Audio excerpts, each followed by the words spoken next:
वही pen log table ठेवा. Next the pH of the solution of HCl. pH of the solution of HCl is pH दिलेला आहे 4. Find out molarity of the solution. तुम्हाला molarity काढायची आहे. Molarity काढत असताना मोलॅरिटी म्हणजेच आपल्याला काय काढायचं आहे, H प्लस HCl सोल्युशन आहे. HCl सोल्युशन आहे म्हटल्यावरती H प्लस आयनचं कॉन्सन्ट्रेशन काढलं पाहिजे आपल्याला, आणि याच्यावरतीच पीएच डिपेंड असतो. पीएच हा H प्लस वरतीच डिपेंड असतो, जे आपल्याला माहिती आहे. म्हणजे H प्लस आयनचं कॉन्सन्ट्रेशन काढलं, किती आहे हे कळालं, म्हणजेच मोलॅरिटी आपल्याला कळणार. मग आता H प्लस आयनचं कॉन्सन्ट्रेशन आपण कसं काढणार, तर आपल्याला ब्लर झाली. हो.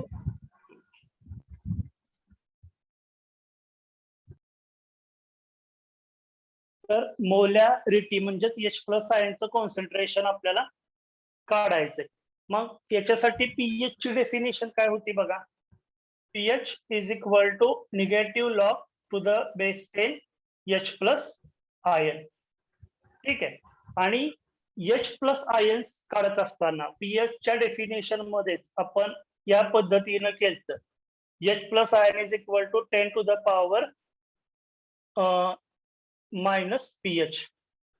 10 to the power pH minus pH नाही, 10 टू द पॉवर पीएच असं कन्सेप्ट आहे. ठीक आहे. मग आन्सर किती येईल बघा बरं. Option C. Option C. Very good. म्हणजे 0.0001, कारण की 10 टू द पॉवर मायनस 4 म्हणजेच 0.0001. ऑप्शन सी हा येते. हे झाला एमसीक्यू नंबर 37. त्याच्यानंतर एमसीक्यू नंबर 38 कडे आपण बोलूया. बघा. In the reaction I2 plus I minus, I2 plus I minus, which gives I3 minus. Lewis base म्हणजे काय. लेविस ऍसिड म्हणजे कोण असतं, इलेक्ट्रॉन ऍक्सेप्ट करणारा. लेविस बेस कोण असतं, इलेक्ट्रॉन डोनेट करणारा. इलेक्ट्रॉन घेणारा लेविस ऍसिड असतो, इलेक्ट्रॉन देणारा लेविस बेस असतो. म्हणून आता याच्यामध्ये काय विचारलंय, लेविस बेस. मग इलेक्ट्रॉन दिलाय कुणी आणि कुठं, रिएक्शन कडे बघून जरा काय सांगता येते बघा. ऑप्शन बी.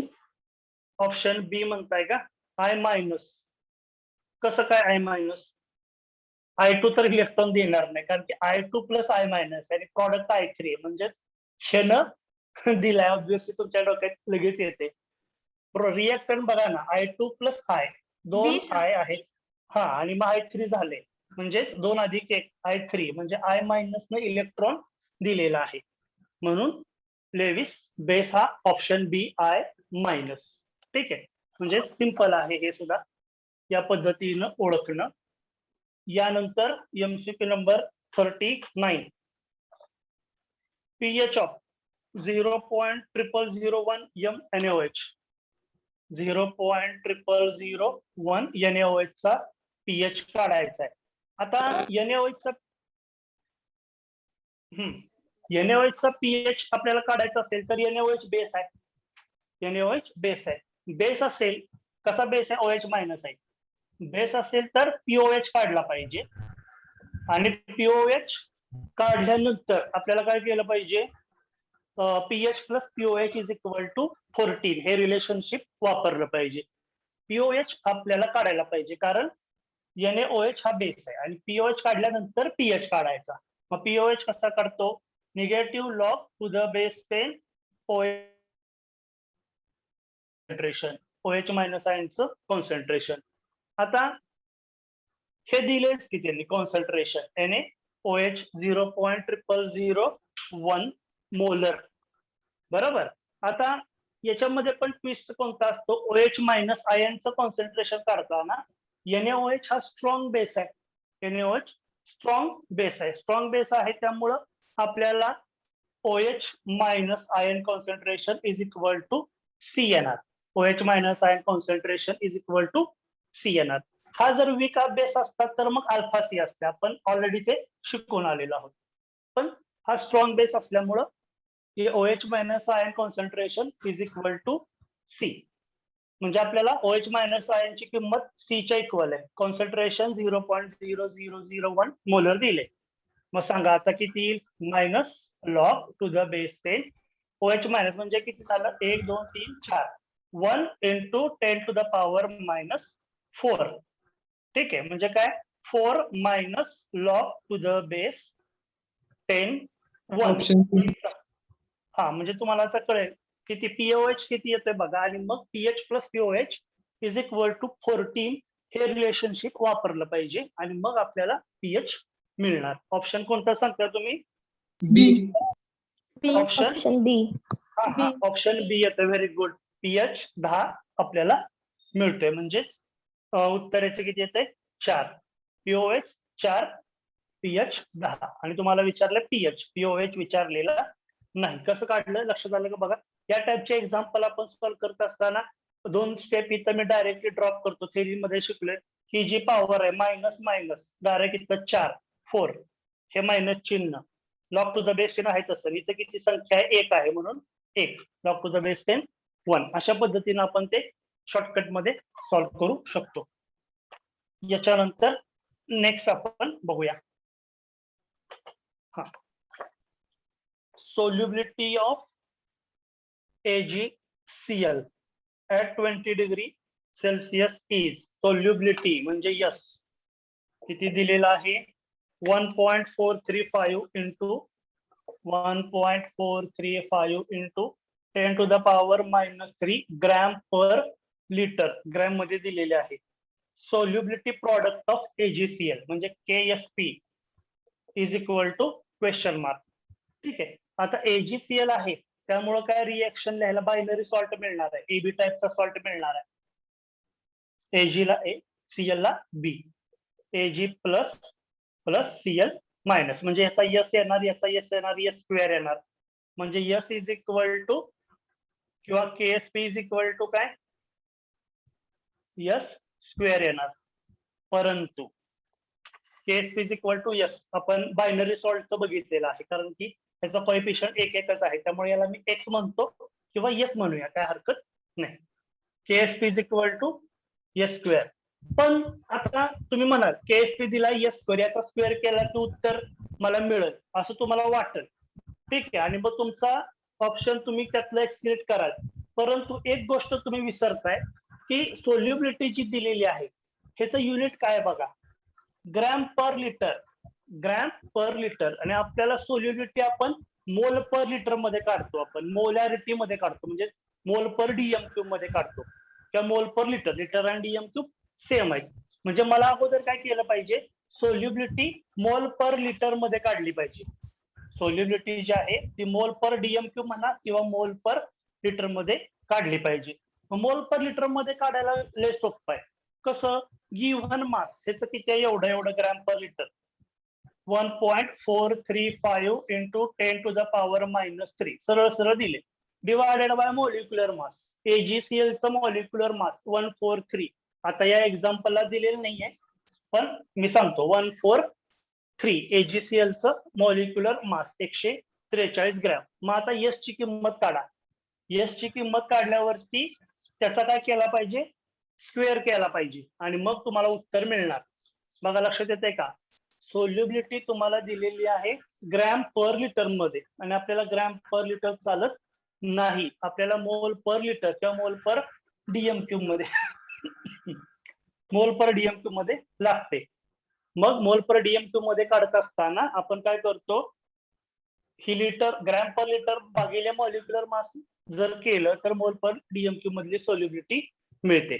म्हणजे तुमचं आता काम काय असेल तर मोल पर लिटर मध्ये कन्वर्ट करणे सोल्युबिलिटी आणि KSPचं इक्वेशन यस स्क्वेअर असंच मिळालेलं आहे कारण की AgCl हा बायनरी सॉल्ट आहे. एकच Ag प्लस आहे आणि एकच Cl मायनस आहे म्हणजे x गुणिले x किंवा यस गुणिले यस, यसचा स्क्वेअर. बरोबर. आपण लास्ट टाइम मला वाटतं यस की सोल्युबिलिटी काढायसाठी अंडर रूट KSP असं आपण इक्वेशन घेतलेलं होतं, पण आता KSP काढायचं आहे, यस काढायचा नाही. सांगा मग कोणतं ऑप्शन तुम्हाला योग्य वाटतं, कॅल्क्युलेशन तुम्ही करायचं आहे. Option A. चेक करतो. Very good. 1 into 10 to the power minus 10 correct आहे. 1 into 10 to the power minus 10 हा option A, that is the correct answer. ठीक आहे. हा झाला MCQ नंबर किती 40. यानंतर नेक्स्ट आपण MCQ बघूया. Next MCQ 41. Solubility of Ag2CrO4 Ag2CrO4 ची किती दिलेली आहे सोल्युबिलिटी? यस. मोल पर DMQ मध्ये आहे का ते चेक करा. इथे काय त्यांनी दिलेलंच नाही. 32 into 10 to the power minus 12. 32 into 10 to the power minus 12 म्हणजे हे देताना मोल पर DMQ चे असेल. What is the concentration of CrO4 minus ion in that solution? म्हणजे कॉन्सन्ट्रेशन ऑफ CrO4 मायनस हे काढायचं आहे. आता आपल्याला काय केलं पाहिजे, मगाच्या सारखंच एक्झाम्पल आहे, फक्त बदल काय करायला पाहिजे, ह्याचं इक्वेशन तयार केलं पाहिजे. कॉन्सन्ट्रेशन काढताय म्हणजेच किती CrO4 मायनस त्याच्यामध्ये डिझॉल्व्ह झाले असं त्यांना सांगायचंय. मग Ag2CrO4 च मी काय करतो, डिसोसिएशन. Ag ची संख्या 2 आहे आणि Ag वरती चार्ज असतो 1 प्लस, Ag प्लस, आणि Ag ची संख्या 2 आहे. CrO4 असं आहे. मग CrO4 वरती चार्ज येणार, 2 प्लस आहे ती म्हटलं मायनस मायनस, म्हणजेच इक्वेशन काय बनणार आहे, 2x किंवा 2s म्हणा, आणि याचा एक कोएफिशियंट आहे त्यामुळे ह्याचा एकच किंवा एक्सच म्हणा. बरोबर. मग याच्यानंतर KSP चं इक्वेशन तयार करूया आपण. KSP चं इक्वेशन तयार करूया. KSP इज इक्वल टू हा हे लिहायला पाहिजे मला, Ag plus law of mass action आपण अप्लाय करतो इथं, law of mass action. Ag plus concentration आणि त्याचा कोएफिशियंट किती आहे 2, तो नेतो स्क्वेअर ब्रॅकेटच्या वरती, हा multiplied by CrO4 minus minus, CrO4 minus मायनसचा कोएफिशियंट किती आहे, एकच आहे, त्यामुळे तो काय लिहायची गरज नाही. ठीक आहे. आता Ag प्लस ची किंमत किती आहे, 2x कंसात लिहिलं, पण त्याचा काय झाला, Ag प्लस ची किंमत 2x आहे, त्याचा काय झाला इथं स्क्वेअर झाला, पुन्हा x एकच, अशा पद्धतीने म्हणजे 4x क्यूब झाला, 4x क्यूब झाला. KSP is equal to 4x cube झाला. ठीक आहे. मग आता काय करायला पाहिजे बघा बरं, विचार करा. जर माईक कृपया म्यूट करावा, माईक कृपया म्यूट करावा, माईक कृपया म्यूट करावा. मीच करतो. मग 4x क्यूब मला काय करायचं आहे, x इज इक्वल टू काय येणार, आपल्याला x काढायचा आता. 4x क्यूब झाला म्हणजे 4s क्यूब झाला. x इज इक्वल टू काय येणार आहे, KSP डिवायडेड बाय हा 4 इकडं, त्याचा काय झाला 1/3 झाला, 1/3 झाला. ठीक आहे. KSP ची काय किंमत दिलेली आहे, 32 into 10 to the power minus 12. X is equal to 32 into 10 to the power minus 12 divided by 4, त्याचा 1/3, त्याचा 1/3, आणि हे सॉल्व करा आणि मला आन्सर सांगा. वेळ 1 मिनिट घ्या आणि सॉल्व करून मला त्याचा आन्सर सांगा. बघा आपण x काढतोय, x म्हणा किंवा यस म्हणा, काय हरकत. Option A. ऑप्शन ए येतोय. हा म्हणजे 2 into 10, हा करेक्ट आहे. 2 into 10 to the power minus 4 हा ऑप्शन येतोय. अशा पद्धतीने आहे. म्हणजे तुम्हाला काय करावं लागतं, सोल्युबिलिटी प्रॉडक्टचं एक्झाम्पल आलं, की पहिल्यांदा जो काही सॉल्ट दिलेला आहे तुम्हाला, त्याचं पहिल्यांदा डिसोसिएशन करायचं. जो काय कोएफिशियंट असेल तिथं लिहायचा. 2x असेल, x असेल, नुसता x असेल, x असेल. एबी टाईपला काय अडचण येत नाही. म्हणजे एससीएल, एजीसीएल जर घेतलं, एनएसीएल घेतलं, तर एस स्क्वेअरच येतो. कारण की एजी प्लसचा एक कोएफिशियंट, सीएल मायनसचा एक कोएफिशियंट. एस गुणिले एस, एसचा स्क्वेअर येतो. म्हणून KSP is equal to S square असं येतो त्याला. पण टाईप जर बदलला, म्हणजे असा टाईप घेतला, तर मग तिथं 2x येतंय आणि याचा x येतोय. बरोबर, असं ते राहते. आणि मग त्या इक्वेशन वरनं ज्या त्या एक्झाम्पलचा जो तो फॉर्म्युला तयार होणार, ज्या त्या एक्झाम्पलचा जो तो फॉर्म्युला तयार होणार, आणि मग त्या पद्धतीनं आपण ठरवायचं एक्झाम्पल सॉल्व्ह करायचं कसं ते. बाकी परत काय अडचण येत नाही. फक्त कॅल्क्युलेशन जो पार्ट आहे तो तुमचं तुम्हाला व्यवस्थितरित्या केला पाहिजे. याच्यानंतर नेक्स्ट बघूया. A physician wishes to prepare buffer solution pH is equal to 3.58. म्हणजे जो फिजिशियन आहे त्याला अशी इच्छा आहे की बफर सोल्युशन 3.58 pH असणार तयार करायचं. बर, that efficiently resists to change the pH yet contains only small concentration of buffering agent. Which one of the following weak acid together with its sodium salt would be best to use? आता त्यांनी काय सांगितलं, याचा वाक्याचा अर्थ लक्षात घ्या. जो कोणी फिजिशियन आहे त्याला असा पीएच म्हणजे 3.58 पीएच असणार बफर सोल्युशन तयार करायचं आहे. आणि त्यानं काय सांगितलंय, तो जो सोल्युशन तयार केलेला आहे तो काय रजिस्ट केला पाहिजे, resist to change the pH. ते सोल्युशन पीएच त्याचा पीएच बदलला नाही पाहिजे. आणि त्याच्यामध्ये फक्त small concentration of buffering agent हा पाहिजे. Which one of the following acid together with its sodium salt would be best to use. म्हणजे खालीलपैकी कोणतं सॉल्ट, सोडियम सॉल्ट ऍसिड बरोबर टाकलं की ते सोल्युशन चांगल्या प्रकारे बफर सोल्युशन म्हणून काम करेल, असं त्याचा ओव्हरऑल अर्थ निघतोय.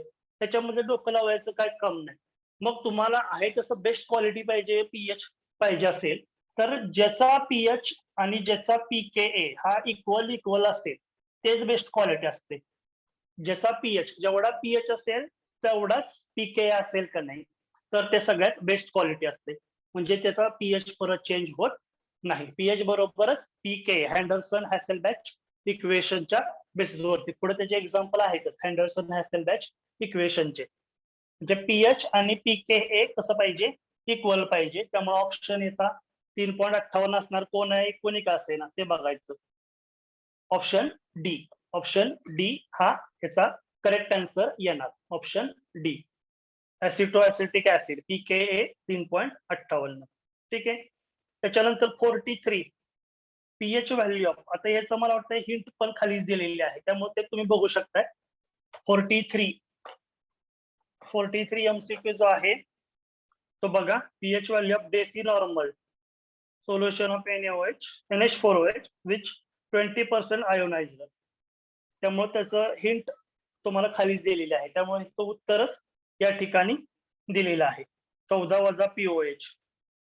ठीक आहे. या पद्धतीनं 12.30 येते. त्यामुळे 43चं सोडवून दिले, त्यामुळे ते काय घ्यायला नको.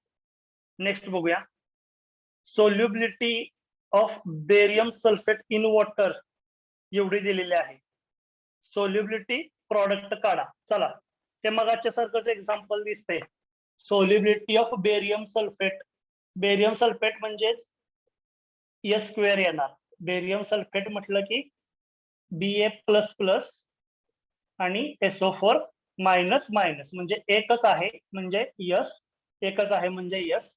म्हणजेच KSP is equal to S square आहे. हाच इक्वेशन येणार आहे, कारण की हा एक AB टाईपचा सॉल्ट आहे. Ba म्हणजे ए झाला आणि सल्फेट ग्रुप म्हणजे बी झाला. हा, याच्यानंतर काय म्हटलंय त्यांनी, सोल्युबिलिटी प्रॉडक्ट काढायचं आहे. सोल्युबिलिटी प्रॉडक्ट काढायचं आहे. परत मगाच्या सारखं विषय घ्यायचा काय, सोल्युबिलिटी ग्रॅम पर लिटर मध्ये दिलेली आहे. सोल्युबिलिटी ग्रॅम पर लिटर मध्ये किती व्हॅल्यू चेक करतो? 2.33, 2.33 इंटू 10⁻³ दिलेली आहे. बरोबर, हेच इक्वेशन वापरायचे. पण ग्रॅम पर लिटर मध्ये चालत नाही, आपल्याला मोल पर लिटर मध्ये किंवा मोल पर डीएमक्यू मध्ये लागते. म्हणून मॉलिक्युलर मास 233 दिलेला आहे. चला आता हे काढा, यस काढा आणि यस चा काय करायचा? स्क्वेअर करायचा. आणि मला ऑप्शन सांगा कोणता येतोय तो ऑप्शन सांगा त्या पद्धतीनं. ऑप्शन बी हा करेक्ट आहे. ऑप्शन बी 1 इंटू 10⁻⁻10, 1 इंटू 10⁻⁻10 हा ऑप्शन जो येतोय तो बरोबर आहे. ठीक आहे, अशा पद्धतीनं हे झालं एमसीक्यू नंबर 44. एमसीक्यू नंबर 45 बघूया. लक्षात आलं का? हे बघा, हे पहिल्यांदा लिहायचं. इथं काय येते अगोदर त्याचा हिशोब बनवायचा आणि मग इक्वेशन आधी आपण केएसपीचं इक्वेशन बनवायचं. KSP is equal to S square हे प्रत्येकाला नसते. जसं कंपाऊंड असेल तसं इक्वेशन केएसपीचं बनतं. आणि एस काढायला देतात किंवा केएसपी काढायला देतात, एवढंच काहीतरी करतात, दुसरं काय याच्या पलीकडे नसते. पण एक गोष्ट बदल कुठली? सोल्युबिलिटी ग्रॅम पर लिटर मध्ये दिलेली असेल तर ती वापरायची नसत्या. ती काय करायचं? आपल्याला मोल पर लिटर मधली किंवा मोल पर डीएमक्यू मधली सोल्युबिलिटी वापरायची असत्या. त्यामुळे ती वापरायची सोल्युबिलिटी. आणि म्हणून त्या पद्धतीनं ऑप्शन बी जो येतोय तो करेक्ट ऑप्शन येतोय. Next MCQ 45. A white salt readily soluble in water. Use colorless solution with pH. म्हणजे hydrolysis of salt. Hydrolysis of सॉल्टचे 4 टाइप होते, कालच आपण सांगितलेलं होतं. हायड्रोलिसिस ऑफ सॉल्टचे 4 type: salt of strong acid, strong base, strong acid weak base, strong base weak acid आणि weak acid weak base, असे 4 टाइप होते. स्ट्रॉंग ऍसिड स्ट्रॉंग बेसचं एक्झाम्पल NaCl घेतलं होतं. स्ट्रॉंग ऍसिड वीक बेसचं एक्झाम्पल NH4Cl घेतलेलं होतं. आणि वीक ऍसिड स्ट्रॉंग बेसचं एक्झाम्पल सोडियम ऍसिटेट CH3COONA घेतलेलं होतं. आणि वीक ऍसिड वीक बेसचं एक्झाम्पल अमोनियम ऍसिटेट. त्या पद्धतीने 4 प्राईम एक्झाम्पल आपल्या डोक्यात असले पाहिजेत. मग याच्यापासून काय सांगितलंय? पीएच 9 आहे. पीएच 9 आहे म्हणजे सोल्युशन बेसिक आहे. मग 4 सॉल्ट पैकी लगेच लक्षात आलं.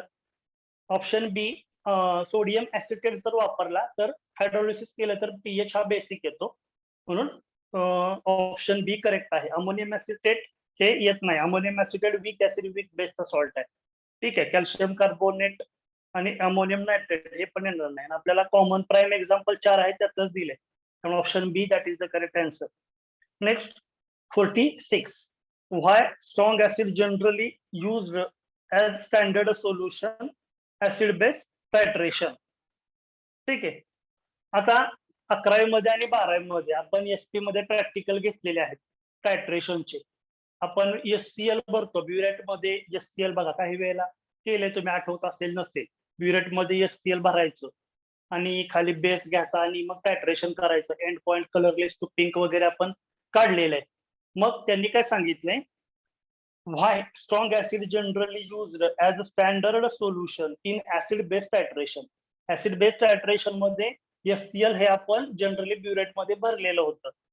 ठीक आहे, पीएच टायट्रेशनला सुद्धा एससीएलच भरतो. पीएच टायट्रेशन तुम्ही केलं असेल नसेल बघा आता. त्याच्यामध्ये आपण एससीएल ब्युरेट मध्ये भरतो आणि मग वेगवेगळे कलर काढतो. अगदी काय म्हणतो त्याला, व्हायोलेट पासून आपण रेड पर्यंत येतो, 5-6 कलर काढतो.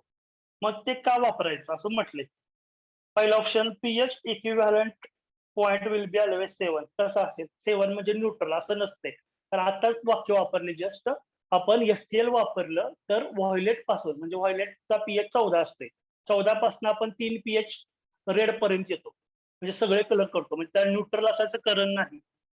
Option B they can be used titrate both strong acid and weak base. बरोबर आहे, फर्स्ट ऑप्शन बरोबर येणार आहे. कारण की तुम्ही ऍसिड वापरताय त्यानं तुम्ही टायट्रेशन करू शकताय स्ट्रॉंग आणि वीक बेसचं. ऍसिड बरोबर बेसच टायट्रेशन करणार ना, ऍसिड बरोबर बेसच टायट्रेशन करणार आहे. एससीएल ब्युरेट मध्ये घेतलं तर खाली बेसच घेतला पाहिजे. मग तुम्ही बेस डायल्यूट घ्या किंवा वीक बेस घ्या किंवा स्ट्रॉंग बेस घ्या. आपण NaOH वापरतो, आताच वाक्य वापरलं NaOH स्ट्रॉंग बेस आहे. स्ट्रॉंग बेस वापरून आपण त्या प्रॅक्टिकल केले, तुम्हाला आठवत असेल तर ठीक आहे, नसेल तर आपण ब्युरेट मध्ये एससीएल भरतो आणि खाली NaOH घेतो आणि त्यानं आपण कलर काढतो वेगवेगळे, व्हायलेट पासून रेड पर्यंत असे 5-7 कलर काढतो, ज्याला आपण पीएच टायट्रेशन असं म्हणतो. प्रॅक्टिकलच त्याचं होतं. त्यामुळं 7 पीएच असण्याचा काही संबंधच नाही. आणि NaOH घेतलं म्हणजे स्ट्रॉंग बेस आहे, बरोबर ना. स्ट्रॉंग बेस वापरतात म्हणजे वीक बेस सुद्धा असणारच. म्हणून they can be used to titrate both strong acid and weak base. म्हणजे option B that is the correct answer. Option B. त्याच्यानंतर त्याच्यासारखं सेमच आहे. आता मी किती घेतले? 50 का घेतले? 49 घेतले. हा, 49 एमसीक्यू नंबर 49 घेतलेला आहे. पहिले दोन हे सोल्युबिलिटी प्रॉडक्टचेच होते, 47 आणि 48 केएसपीचेच होते आणि एबी टाईपचेच होते. त्यामुळे ते काय मी कटच करून टाकले, ते म्हटलं नको घ्यायला. आता 49 strongest conjugate base is. Strongest conjugate base. Conjugate base आपण कसं काढतो आठवत आहे का बघा? Acid minus H plus which give conjugate base. हा स्ट्रॉंग असतो. हा स्ट्रॉंग असला की हा वीक असतो. कालच म्हणजे ज्या वेळेला आपण बुधवार लेक्चर घेतले त्यावेळेला बघितलं, हा वीक असतो. Option B. बघा base option D. Plus H. Option D. B. हा, हे तर मी बी का डी सांगा? डी. बी नाही, बी येत नाही, जरा विचार करा. हा स्ट्रॉंग असतो, हा वीक बेस असतो. असे दोन फॉर्म्युले आपण घेतलेले होते. मग strongest conjugate base, strongest conjugate base येण्यासाठी मला हिथलं ऍसिड कसं पाहिजे? वीक पाहिजे. ऍसिड मायनस H प्लस बरोबर कॉन्जुगेट बेस स्ट्रॉंग असतो. Base plus H plus conjugate acid हा स्ट्रॉंग असतो. हा स्ट्रॉंग असेल तर ह्यो वीक पाहिजे, ह्यो स्ट्रॉंग असेल तर ह्यो वीक पाहिजे. म्हणजे कॉन्जुगेट बेस तयार करायचा असेल तर मला वीक ऍसिड वापरलं पाहिजे, वीक ऍसिड वापरलं पाहिजे, तरच माझा बेस जो आहे तो कॉन्जुगेट बेस हा स्ट्रॉंग असू शकतो. वीक ऍसिड कोण असतं याच्यामध्ये बघायचं. NO3 मायनस कसं weak? Option D. Option D. हा करेक्ट आहे, ऑप्शन डी. ऑप्शन डी बरोबर आहे. कारण NO3 मायनस आला HNO3 पासून, HNO3 स्ट्रॉंग ऍसिड आहे. Cl मायनस आला HCl पासून, HCl स्ट्रॉंग ऍसिड आहे. ते कसं चालेल? SO4 मायनस मायनस आला H2SO4 स्ट्रॉंग ऍसिड आहे. फक्त CH3COO मायनस आला ऍसिटिक ऍसिड पासून, ते वीक ऍसिड आहे. म्हणून option D that is the correct answer. Next, pOH value of solution whose hydroxide ion concentration is. आता हे कसं सॉल्व्ह करायचं आपण बघूया. हा,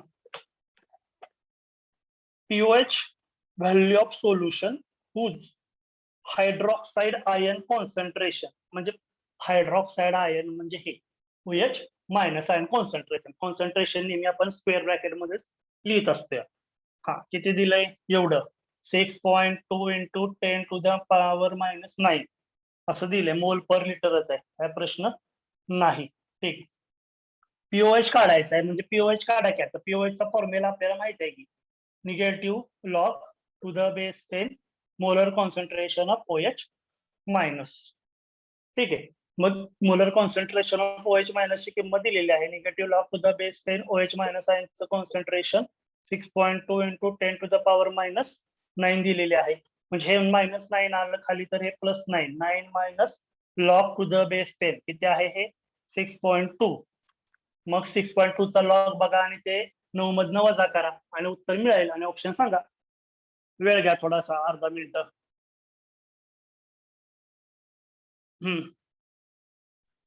option A 8.21. Option A. Option A येतोय. Very good. 8.21 हा करेक्ट ऑप्शन येतोय. 8.21 that is the correct answer. ठीक आहे, म्हणजे तुमच्या लक्षात आलं. 51 घ्या. A buffer solution of pH 9 can be prepared by mixing. आता pH 9 आहे. pH 9 आहे म्हणजे बफर बेसिक बफर झाला. बफर सोल्युशनचे दोन प्रकार, acidic buffer, basic buffer. Acidic बफरची रेंज 7च्या आत घरात, बरोबर. आणि बेसिक बफरची रेंज 7च्या पुढे, 7 वाला न्यूट्रल असते. मग बेसिक बफर तयार करत असताना मला बेसिक बफरची डेफिनेशन काय आहे? बेसिक बफरची definition, it is mixture of weak base. It is mixture of weak base. कारण की pH 9 म्हटले पीएच 9 म्हटलं की बेसिक बफर झाला. पीएच 9 म्हटलं तर बेसिक बफर झाला आणि बेसिक बफरची डेफिनेशन अशी आहे, इट इज बेसिक म्हणजे weak base and its salt. Weak बेसचा सॉल्ट, its salt with strong acid. Salt with strong acid. Weak बेसचा सॉल्ट जो स्ट्रॉंग ऍसिड पासून बनलेला आहे. मग सांगा कोणतं एक्झाम्पल वाटतंय. इथं वीक बेस अधिक त्याचा सॉल्ट जो काही ऑप्शन NH4Cl and हा NH4OH. करेक्ट आहे. Weak base option C, very Option good. हा मग NH4OH हा वीक बेस झाला आणि याचा सॉल्ट पाहिजे जो स्ट्रॉंग ऍसिड पासून बनलाय म्हणजे कोण NH4Cl. कारण की Cl कुठून आलं HCl पासून आलं आणि HCl हे स्ट्रॉंग ऍसिड असते आणि NH4Cl हा सॉल्ट आहे. बरोबर. म्हणून option C that is the correct answer. याच्यानंतर नेक्स्ट MCQ बघूया. हा which of the following is strongest Lewis base. सांगा आता 11वी पासून झाले. Lewis acid, Lewis base, Option A. Option A. Electrophile, nucleophile 11वी पासून शिकला. बघा विचारपूर्वक. स्ट्रॉंगेस्ट म्हटले बरं का त्यांनी. Strongest. Option B. Option B NH2 minus strongest आहे. A option. A. बघा ए का बी का वेगळा आहे विचारपूर्वक सांगा. ए का बी का वेगळा ऑप्शन आहे का सी आहे का डी आहे काय वाटते ते सांगा. लेविस ऍसिड, लेविस बेस आपण शिकलोय. इलेक्ट्रोफाईलला काय म्हणतो, लेविस ऍसिड म्हणतो का लेविस बेस म्हणतो, न्यूक्लिओफाईलला काय म्हणतो, हे 11वी पासून आपण शिकलोय.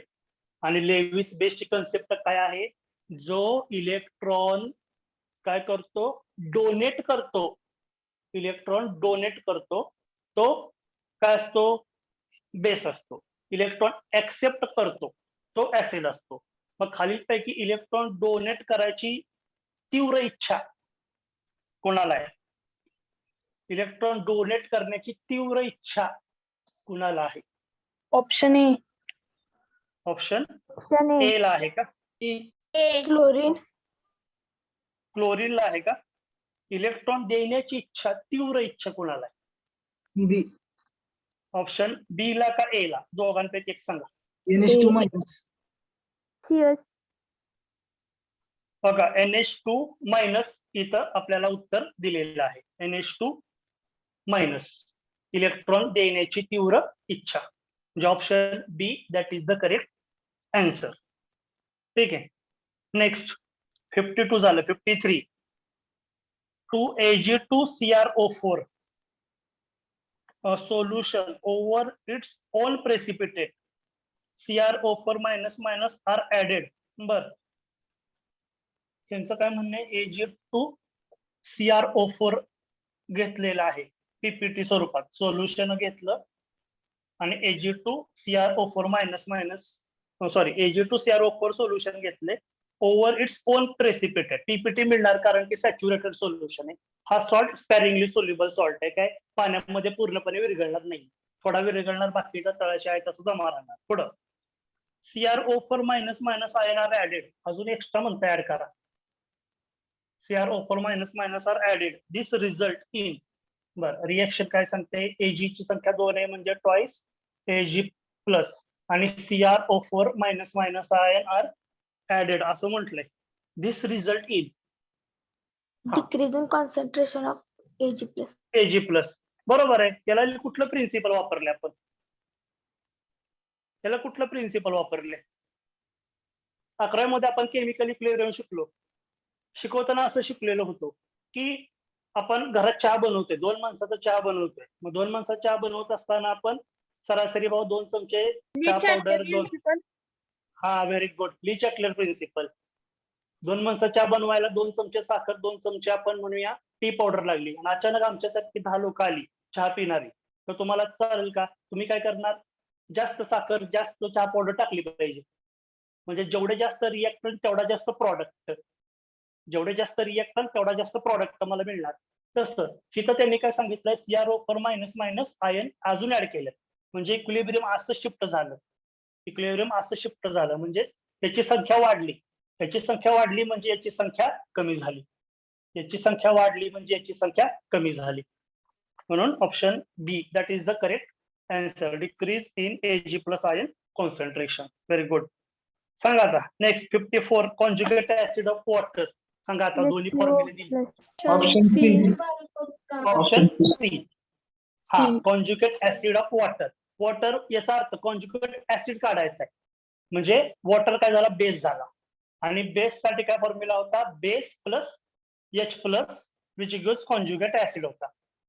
कॉन्जुगेट ऍसिड ऑफ वॉटर म्हणजे बेस हा वॉटर हा बेस झाला आणि कॉन्जुगेट ऍसिडचा फॉर्म्युला असा होता आणि H प्लस म्हणजे उत्तर येणार option C that is H3O plus. हा करेक्ट आन्सर येणार. सिंपल आहे. हे दोन फॉर्म्युल्यावरती एखादं एक्झाम्पल आलं तर मार्क मिळू शकतात आणि हे पॉसिबिलिटी राहते कॉन्जुगेट ऍसिड बेस पेअर वरती एखादा क्वेश्चन यायचा म्हणजे त्यांना आवडतो. एक्झाम जे पेपर काढतात त्यांना टाकायला तो का आवडतो आणि KSP वरती क्वेश्चन आवडतो टाकायला. Next for every diprotic acid the type H2X how would relate ionization of K and Ka2 Ka1 आणि Ka2 डायप्रोटिक ऍसिड. तुम्हाला आता आठवत असेल ऑप्शन सी. किंवा हा ऑप्शन सी आठवते याचा अर्थ. Option C diprotic acid. मी मला वाटतं आपलं त्यावेळेला ऑनलाईन लेक्चरचं होतं इक्विलिब्रियमचं त्यावेळेला मी घेतलेलं होतं KH KW के सगळ्यांचे ते नातेसंबंध घेतलेले होते. म्हणजे Ka1 जो असतो तो मोठा असतो Ka2 पेक्षा डायप्रोटिक ऍसिड असेल तर डायप्रोटिक ऍसिड पॉलिप्रोटिक ऍसिड त्याच्यामध्ये हे रिलेशन आपण घेतलेलं होतं 11वी नाही लास्ट इयरला आपण 12वी मध्ये हा चॅप्टर 12वी मध्येच आहे. ऑप्शन 54 राहिलं वे 54 घेतलं की H3O.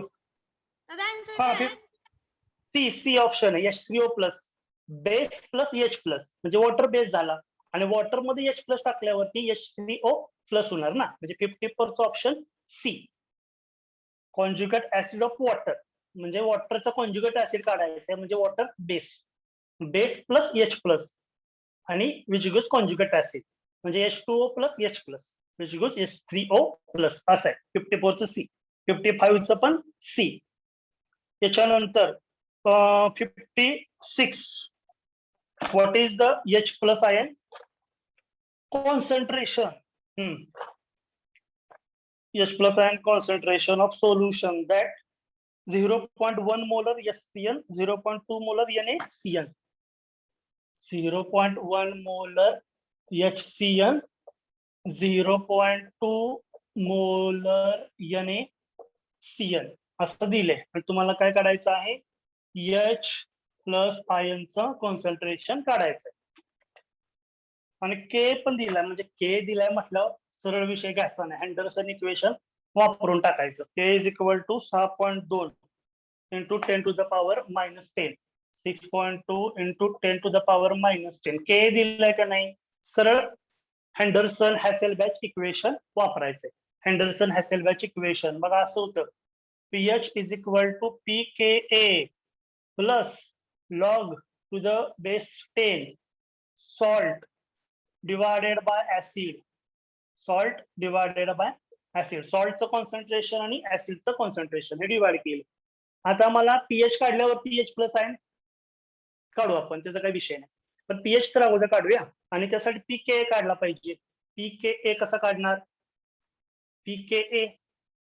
pKa चं डेरिव्हेशन होतं negative log to the base 10 Ka. आठवतंय का बघा असं pKa चं डेरिव्हेशन अगोदर ह्याच्या अगोदरची स्टेप अशी होती pK is equal to negative log to the base 10 Ka असं होतं म्हणजे pK मिळणार. अगोदर pKa काढा. K दिलेला आहे तुम्हाला negative log to the base 10 K ची व्हॅल्यू दिलेली आहे 6.2 into 10 to the power -10. pKa सांगा मला किती येतोय pKa किती येतोय हे अगोदर सांगा आणि मग 9.2 येतोय का बघा चेक करा किती येतोय. हा 9.2 करेक्ट आहे. 9.2 करेक्ट आहे. ठीक आहे. याच्यानंतर pK झालं 9.2 मला मान्य झालं. आता याच्यामध्ये मी आता इरेज करतो. 9.2 pKa झाला. pKa ची किंमत टाकली. 9.2 plus log to the base 10. Salt कोण आहे? हा सॉल्ट आहे का हा सॉल्ट आहे? सॉल्ट कोण आहे? सॉल्टचं कॉन्सन्ट्रेशन दिले. NaCN हा सॉल्ट आहे. म्हणजे 0.2 भागिले ऍसिड कोण आहे? SCN. आपल्याला कळते की SCN हा ऍसिड आहे म्हणजे 0.1. 0.2 भागिले म्हणजे 2 भागिले 1. हा उत्तर किती आलं? पीएच किती आला? पीएच किती आला? 3.1 into 10 raised to minus 10. Option A. Option A. तुम्ही फायनल आन्सर सांगताय का मला? हो. हा, फायनल आन्सर बरोबर आहे. हा, 9.508 हा पीएच आला. 9.508 पीएच आला. मग एच प्लस आयन कॉन्सन्ट्रेशन कसं काढणार? Anti log of pH. बघा पीएच आला 9.508. हा पीएच ची व्हॅल्यू मला मिळाली. मग पीएच ची व्हॅल्यू मिळाली. तुम्हाला काढायचे काय? एच प्लस आयन कॉन्सन्ट्रेशन काढायचे. पीएच ची original definition negative log to the base 10 H plus ion. आणि मग अशी काढलं होतं आपण एच प्लस आयन. किती उत्तर आले? ऑप्शन ए म्हणताय का? कुठे गेलं? ऑप्शन डी म्हणताय का ए म्हणताय? ऑप्शन ए का डी? A. थांबा चेक करा बरं. 56 चिन्ह चुकतंय काय तुमचं? नाही ना? ऑप्शन डी येते. Option D. ऑप्शन डी येतोय कारण की पॉवर निगेटिव्ह मधली आहे. ऑप्शन ए ला निगेटिव्ह हा 10 to the power minus 10 येते. म्हणजे option D that is the correct option. याच्यानंतर 57 काढा. 57 मगाच्या सारखंच आहे. सोल्युबिलिटी प्रॉडक्टच एक्झाम्पल आहे. डस्टर आणतो एक सेकंड. पत्र्यामध्ये त्यात गरम इतकं होतंय. Next example 57 MCQ. How many grams of CaC2O4 will be dissolved? हा, म्हणजे डिझॉल्व्ह झाले किती ग्रॅम CaC2O4 डिझॉल्व्ह केले वॉटर पाण्यामध्ये, त्यापासून 1 लिटर सॅच्युरेटेड सोल्युशन तयार होईल असं सांगितलं. किती ग्रॅम डिझॉल्व्ह करायला लागेल पाण्यामध्ये CaC2O4, त्यापासून 1 लिटर सॅच्युरेटेड सोल्युशन तयार होईल असं त्यांनी विचारले. म्हणजे मला पुन्हा CaC2O4 KSP म्हटलं का नाही, तर पहिल्यांदा इक्वेशन तयार करायचं आणि CaC2O4 बघून कळलं पाहिजे. KSP is equal to S square आहे. KSP is equal to S square येणार कारण की कॅल्शियमचा कोएफिशियंट एकच येणार आणि C2O4 मायनस C2O4 मायनस येणार. त्यामुळं एकच येणार, X स्क्वेअरच येणार किंवा S स्क्वेअरच येणार. बघून कळते. त्यामुळे ते काय लिहायला नको. म्हणजे आता काय विचारले? KSP दिलेला आहे म्हणजे S square is equal to S is equal to under root KSP काढला पाहिजे. S is equal to under root KSP असं मला केलं पाहिजे. मग सांगा S ची किंमत सांगा. पण तुम्हाला कशात लागणार आहे? ग्रॅम मध्ये विचारलेले आहे. तुमचं येणार उत्तर मोल मधलं येणार कारण की KSP मोल मधला दिलेला आहे. सांगा मग आता अगोदर मला S ची किंमत सांगा आणि पुन्हा मोल मधलं आपण काय केलं पाहिजे? ग्रॅम मध्ये कन्वर्ट केलं पाहिजे. मोल मधलं ग्रॅम मध्ये कन्वर्ट केलं पाहिजे. सांगा मग कोणतं तुम्हाला वाटतं? S ची किंमत अगोदर सांगा. 5 into 10 raised to minus 5. 5 into 10 raised to Ah. minus 5. हा, 5 into 10 to the power minus 5 हे झालं मोल पर DM क्यूब मधलं. आता मला एम लिहितो. मला कशात पाहिजे? ग्रॅम मध्ये पाहिजे. आता मग अशा आठवतंय का आपण काय केलं? ग्रॅम मधलं मोल मध्ये करत असताना आपण काय केलं? ग्रॅम मधल्याला मॉलिक्युलर मासनं डिवाइड केलं. ग्रॅमचं कन्व्हर्जन ग्रॅम पर लिटरचं मोल पर लिटर मध्ये करत असताना आपण काय केलेलं होतं? ग्रॅम वाल्याला 200 मॉलिक्युलर मासनं डिवाइड केलं. बरोबर. ग्रॅम वाल्याला मॉलिक्युलर मासनं आपण काय केलं? डिवाइड केलं. त्यावेळेला आपल्याला मोल पर लिटर मिळतं. आता मग मोल पर लिटर पाहिजे म्हणजे काय केलं पाहिजे मला? सॉरी, मोल पर लिटर मल्टिप्लिकेशन केलं पाहिजे. करून सांगा. हा करून सांगा मग ऑप्शन कोणता येतोय? Option A. Option A.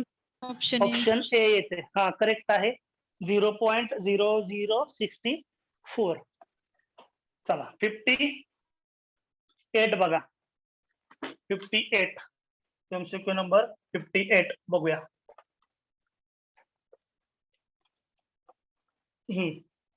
MCQ number 58 काय येते? Expression for PbCl2. आता ह्यात काय लिहायचं अवघड आहे? सांगा. Option C. Option C. हा करेक्ट आहे. Option C. Very good. 58 चा ऑप्शन सी येतोय. त्याचं तुम्हाला ते लिहायला कळालंय. Next, ionic product of water is 4 into 10 to the power minus 14. pH of water. बर, आयोनिक प्रोडक्ट ऑफ वॉटर म्हणजे KW. Ionic product of water म्हणजे KW. KW चे इक्वेशन आपण असं लिहितो, इन ब्रॅकेट H प्लस आणि दुसऱ्या ब्रॅकेट मध्ये OH मायनस. आणि KW ची किंमत त्यांनी किती सांगितल्या? कुठे गेलं? हा 4 into 10 to the power minus 14 KW सांगितलेला आहे.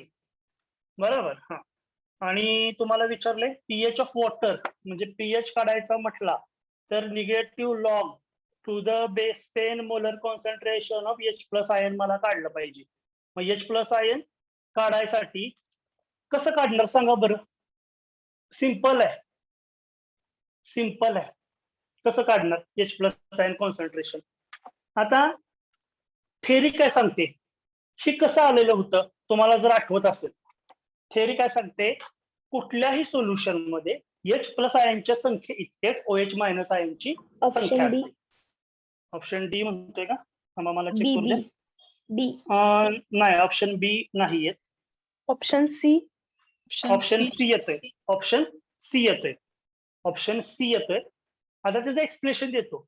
आयोनिक प्रोडक्ट ऑफ वॉटरची थेरी मध्ये कसं काढलं होतं आपण? असं बघा, 1 into 10 to the power minus 7 आणि 1 into 10 to the power minus 7 म्हणजे total 1 into 10 to the power minus 14 हे 25 डिग्रीला आपण काढलेलं होतं थेरी मध्ये.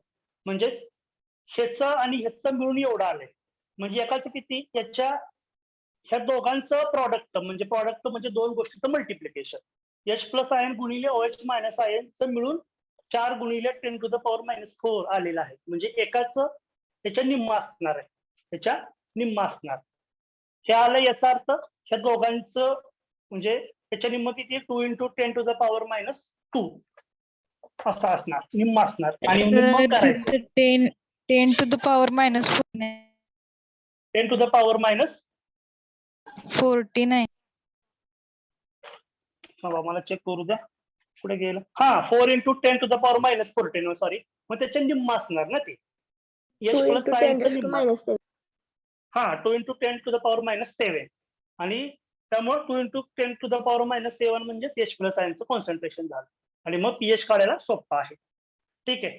त्याच्यानंतर pH of 0.01 molar NaOH solution. 0.01 molar NaOH सोल्युशनचा pH. आता pH काढायला डायरेक्टली काढा येत नाही. अगोदर NaOH म्हणजे बेस आहे. अगोदर pOH काढला पाहिजे. pOH काढा. log to the base 10, negative log to the base 10, OH minus ion 2. concentrate. हा आणि उत्तर तुम्हाला POH 2. कळतंय. कुठे येतंय बघूया. 2 येतंय. हा pOH 2 येईल आणि म्हणजे pH 12 झाला. हा pH विचारलाय म्हणजे pH 12 झाला. pOH 12 म्हणजे तुमच्या लक्षात येतंय कसं आलं ते. 1 into 10 to the power minus 2 म्हणजे pOH 2 झाला. 2 झाला की pH 12 झाला. म्हणजे ऑप्शन डी हा बरोबर आहे. चला नेक्स्ट. या टाईपचं एक्झाम्पल घेतलेलं होतं तरी पण हे डबल आलेलं दिसते बहुतेक. A solution with pH 2 more acidic with pH 6. बर, pH 2 आणि pH 6. pH 2 आहे म्हणजे H प्लस आयनचं concentration 10 to the power minus 2 आणि pH 6 आहे याचा अर्थ H प्लस आयनचं concentration 10 to the power minus 6 आहे. पुढं बाय फॅक्टर आपण कसं केलं? कमी मधनं त्याला जास्त डिवाइड केलं ना आपण. म्हणजे 10 to the power minus 2 ला 10 to the power -6 न डिवाइड करायचं. त्याचं एक्झाम्पल घेतलं होतं आपण लास्ट आयन इक्विलिब्रियमच्या फर्स्ट लेक्चरला बुधवारी आपण 10 ते raised घेतलेलं to 4. होतं. 10 to the 10 power raised 4 to म्हणजे power. Option C. Option C. हा 4 शून्य म्हणजे ऑप्शन सी. हा त्याच्यानंतर 62 हँडरसन इक्वेशन वापरायचं दिसतंय. केबी दिलेला दिसतोय त्यांनी. नेक्स्ट बघूया 62. सोल्युशन ऑफ NH4OH कॉन्सन्ट्रेशन दिले 0.1 मोलर NH4OH असं त्यांनी म्हटले. नेक्स्ट काय म्हटलंय NH4Cl पण 0.1 म्हटलंय. 0.1 मोलर NH4Cl म्हटलेलं आहे. ठीक आहे. पुढं pH 9.25 म्हटलंय. pH 9.25 असं सांगितलंय. pKb NH4OH is pKb काढायचंय तुम्हाला. pKb is equal to question mark.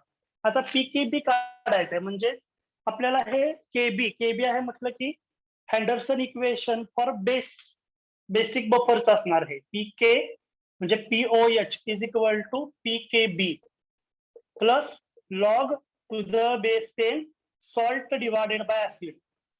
Salt divided by acid असं असणार आहे. ठीक आहे. आता बघा pKb काढायचा म्हणजे आता pH 9.25 So आहे salt म्हणजे divided by base असणार ना? Sorry salt divided by base. Salt divided by base. Salt divided by base. आता pH 9.25 आहे म्हणजे POH किती झाला बघा. pKb आहे तसा ठेवायचा आहे. POH मला सांगा किती झाला. लॉग टू द बेस 10 सॉल्टची किंमत किती NH4Cl सॉल्ट आहे. NH4OH बेस आहे म्हणजे 0.1 डिवायडेड बाय 0.1 आणि POH किती झाला बघा. pH 9.25 आहे म्हणजे POH किती झाला 14 9.25 गेले 4.75. 4.75 झाला. हा मग pKb किती आला फायनल आन्सर 0.1 डिवाइडेड बाय 0.1 म्हणजे 1. 4.75. ऑप्शन मग बी येते 4.75. हा नेक्स्ट आता सोल्युबिलिटीचं एक्झाम्पल आहे. काढा बरं आता. Solubility of MX2 type. MX2 type आहे बघा. इक्वेशन तुम्हाला बनवायला लागणार. MX2 टाईप आहे म्हणजे AB2 टाईप आहे. आपण थेअरी मध्ये AB शब्द वापरले होते त्यांनी. फिजिक्सची हा एकच मिनिट M राहिलं. हा MX मीटिंग आहे का. हो 2 ला. बर ठीक आहे चालेल. मग हे 63 64 65 4 एक्झाम्पल तुम्ही सॉल्व्ह करा. आणि तसंच आहे MX2 चं हिंट देतो वाटल्यास. MX2 म्हटलं की काय करणार तुम्ही च्या डोक्यावरती प्लस प्लस का 2 प्लस कारण की x ची संख्या 2 आहे म्हणजे 2x मायनस x ची संख्या 2 आहे म्हणजे हा s झाला हा 2s झाला. आणि इक्वेशन बनवा KSPचं. KSP is equal to equation बनवा आणि त्याला सॉल्व्ह करा. ठीक आहे. Thank you for coming.